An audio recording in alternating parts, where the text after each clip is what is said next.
Le journal présenté par Sophie Tussaud, bonsoir. Bonsoir Lionel, bonsoir à tous. La rencontre s'est terminée sur le score nul de 3 buts partout, mais le choc annoncé a tenu ses promesses. Portugal-Espagne, porté ce soir par un immense Cristiano Ronaldo. Les départs en vacances pourraient être compliqués cet été dans les gares. La CGT cheminot décide de poursuivre la grève. Le chef du gouvernement italien reçu à l'Elysée, une rencontre après la polémique sur l'Aquarius et l'accueil des migrants.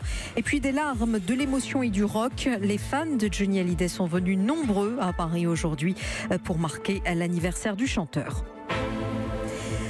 La rencontre était donc digne d'une finale. Portugal-Espagne au premier tour de la Coupe du Monde. Score final, 3 buts partout. Et la star incontestable, Christophe Lamarre, a bien sûr été Cristiano Ronaldo. Cristiano Ronaldo le sait, à 33 ans, ce mondial est probablement son dernier grand rendez-vous international.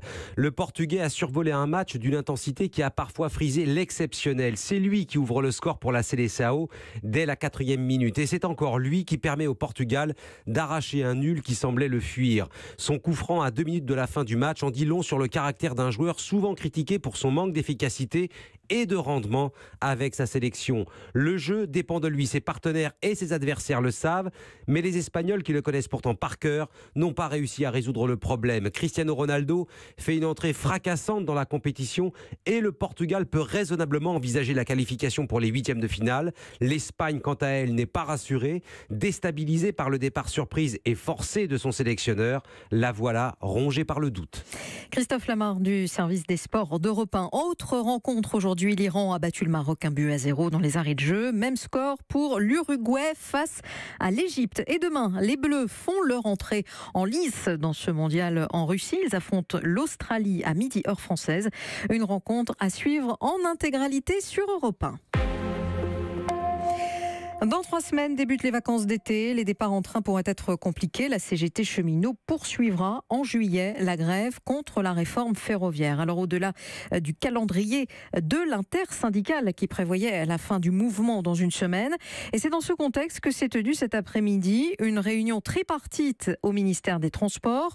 Aurélien Fleureau, de quelle façon la CGT compte-t-elle poursuivre la grève ? Alors les modalités ne sont pas encore définies, mais ce qui est certain, c'est que la CGT cheminot et Sudrail ont bien l'intention d'aller au-delà du 28 juin, peut-être en ciblant certains week-ends de grands départs en vacances. En tout cas, ce n'est pas la réunion de cet après-midi au ministère des Transports pour évoquer le cadre de la future convention collective qui a convaincu Laurent Brun, secrétaire général de la CGT cheminot. Nous considérons que cette réunion était une pantalonnade. Nous allons donc échanger avec les cheminots pour savoir dans quelle mesure le conflit va continuer, sur quelle amplitude, pendant quelle durée et selon quelle modalité. On va en discuter, mais nous ne pouvons pas considérer que nous avons aujourd'hui des solutions de sortie à ce conflit. Cette journée aura été marquée par la fin de l'unité syndicale. La CGT cheminot avait annoncé avant même la réunion son intention de prolonger la grève. Depuis, Roger Dillenseger de l'UNSA Ferroviaire ne décolère pas. On a la sensation que la CGT utilise les cheminots comme levier politique contre le gouvernement. Nous, on défend les cheminots et les conditions de travail des cheminots. Les propos de Laurent Brun lui appartiennent. Mais je crains qu'aujourd'hui, il m'est à moi difficile de parler d'unité syndicale. L'UNSA, tout comme la CFDT cheminot, diront en début de semaine prochaine s'ils poursuivent la grève ou non au-delà du 28 juin. De son côté, la ministre des Transports, Elisabeth Borne, a rappelé que la loi était adoptée, qu'un observatoire était nommé pour encadrer les négociations au sein de la branche et que cette grève n'avait plus lieu d'être. Merci Aurélien Fleureau. Autolib à Paris, c'est fini. Le syndicat qui gère le dispositif de voitures électriques en autopartage propose de résilier le contrat qui le lie avec Bolloré et ce dès jeudi prochain. Elle refuse de payer les 233 millions d'euros réclamés par le groupe qui estime à 300 millions le coût d'une résiliation pour les collectivités. Un énorme réseau de revente d'armes a été démantelé cette semaine. Les gendarmes ont mis la main sur des centaines d'armes susceptibles d'alimenter des filières criminelles. Pierre de Cossette, c'est un coup de filet rendu possible après plus d'1 an d'enquête. Des pistolets dissimulés dans des livres, d'autres dans de faux ballons d'eau chaude ou dans des cloisons factices. Pas de doute, les propriétaires des 700 armes saisies cette semaine aux 4 coins de la France avaient des choses à cacher. Opération de grande ampleur sur des réseaux qui mêlent collectionneurs et trafiquants, des hommes qui font connaissance lors de bourses aux armes ou via des sites internet tout à fait légaux. puis qui font affaire, cette fois dans la plus grande clandestinité, se revendant pistolets et fusils d'assaut, évidemment détenus sans autorisation. Certaines armes proviennent de cambriolages. On trouve de tout, des pistolets Luger de la Seconde Guerre mondiale jusqu'à des HK-416, les nouveaux fusils d'assaut qui équipent l'armée française. En 1 an et 3 opérations, ce sont près de 2000 armes qui ont été retrouvées par les enquêteurs de la section de recherche d'Angers. On compte même des lance-roquettes. La preuve, explique un connaisseur, que les armes sont déjà présentes sur le sol français. Pas besoin de les importer. Les suspects, des hommes bien intégrés, attirés par l'appât du gain, 1000 € pièce pour les pistolets, 4 fois plus pour les fusils d'assaut, et qui ne se soucient pas du profil de leurs clients. Les gendarmes en sont certains, le trafic alimente, même involontairement, le milieu du crime organisé. Pierre de Cossette du service police-justice d'Europe 1. Après les tensions cette semaine entre Paris et Rome à la suite du refus italien d'accueillir les migrants de l'Aquarius, Emmanuel Macron a reçu Giuseppe Conte à l'Elysée aujourd'hui. Le président et le chef du gouvernement italien ont déjeuné ensemble avant de donner une conférence de presse commune. Maxence Lambrec, est-ce qu'on peut parler de réconciliation ?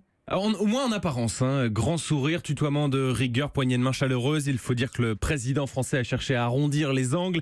Il a reconnu d'emblée les carences de l'UE en matière d'immigration. L'Europe a manqué ces dernières années d'efficacité et de solidarité. Un constat qui a évidemment plu au Premier ministre italien Giuseppe Conte. Sur le thème de l'immigration, le temps est venu de tourner une page. Et là-dessus, je suis pleinement d'accord avec le président Macron, mon ami Emmanuel. Mon ami Emmanuel, tous deux sont en effet d'accord sur plusieurs points. 1. La création d'une véritable police aux frontières. 2.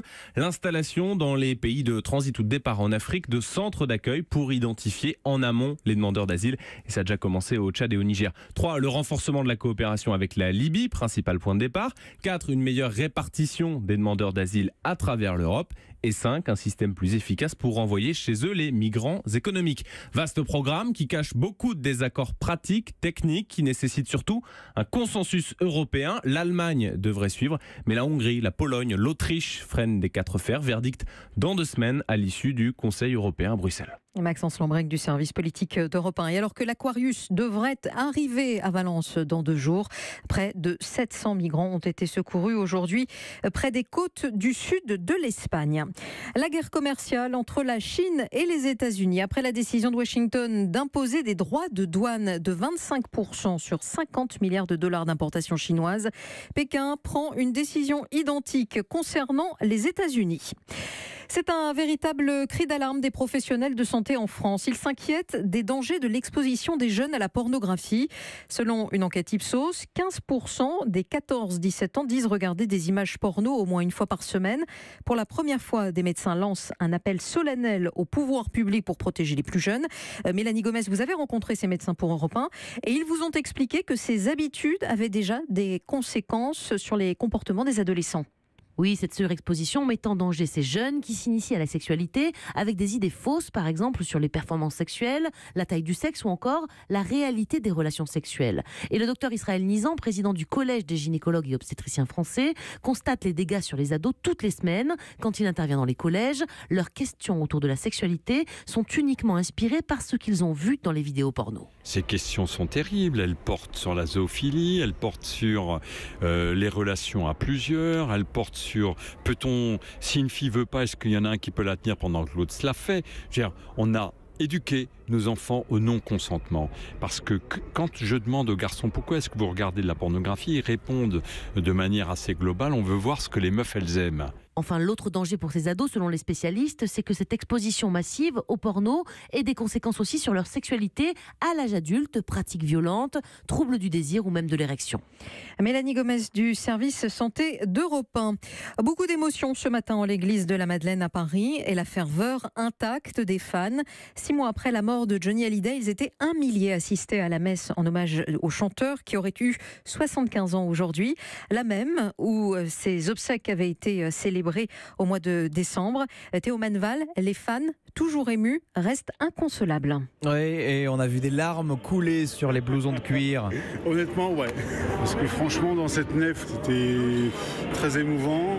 Devant plus d'1 millier de fidèles, l'hommage a débuté par la lecture de poèmes, la reprise de chansons de Johnny par l'un de ses amis, chanteur de country.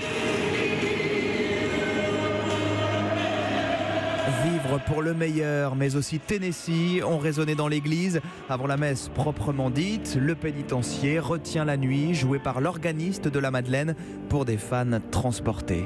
Il y avait tout, de l'émotion, de la joie, des pleurs. C'est super beau d'entendre les chansons de Johnny avec l'orgue. Ça fait quelque chose dans le cœur, trop fort. Ça. Pour moi, il était là. C'était une messe, mais c'était Johnny en face de moi. C'est grandiose. Ça me fait du bien. Ça m'aide à faire mon deuil quelque part. Dans son homélie, le prêtre salue un Johnny qui a remis de la lumière dans la vie de ceux qu'il aimait. Il a réveillé en vous la joie. Avant la prière finale sur l'air de Que je t'aime.